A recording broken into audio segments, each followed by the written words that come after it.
It's Syrup.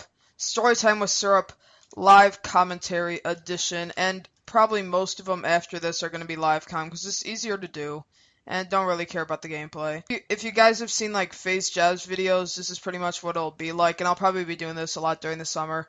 Even if you're not a sniper, I'd suggest checking out FaZe Jeff because he's hilarious.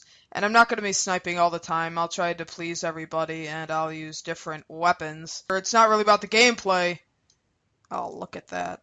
It's more about the commentary. Fuck! So this happened in the 3rd grade, and we had these things called blue letters in our elementary school, which is like Satan coming up from hell and hand-delivering you a note.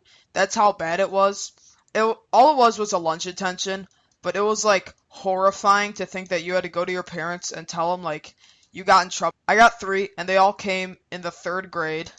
The first 2 weren't that interesting. I mean, they're a little bullshit, but the 3rd one, that's where it gets interesting. My friend had brought this like sombrero to school for whatever the reason. Like, where is this? Oh my fuck.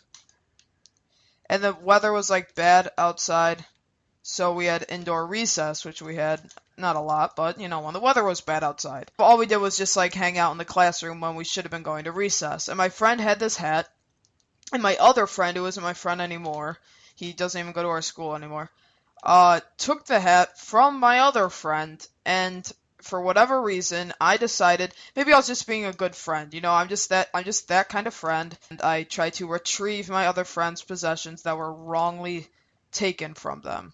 So I really should have been awarded like a Purple Heart or something for my bravery.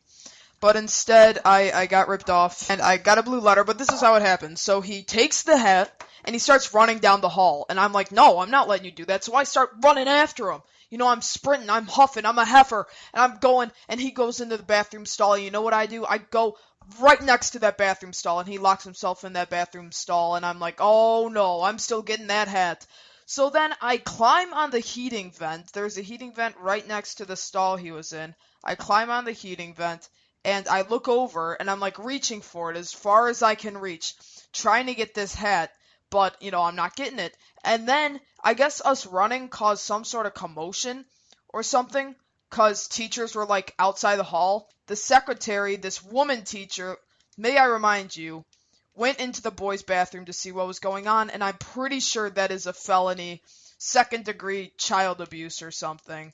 So I think she should be the one getting the blue letter, not me. So she finds me on the heating vent, looking at this kid in the stall, and she goes, "What is going on in here?" And then my friend, the retard, goes, "He's trying to see my pee-pee." So she's like, "Oh, you're sick." And I'm like, "No, I wasn't. I'm not a sicko." And then I get the blue letter. I'm crying. I'm sobbing. You know, I'm like, oh my god, so horrible. Like, this is a horrendous 3rd grade experience. Oh my god.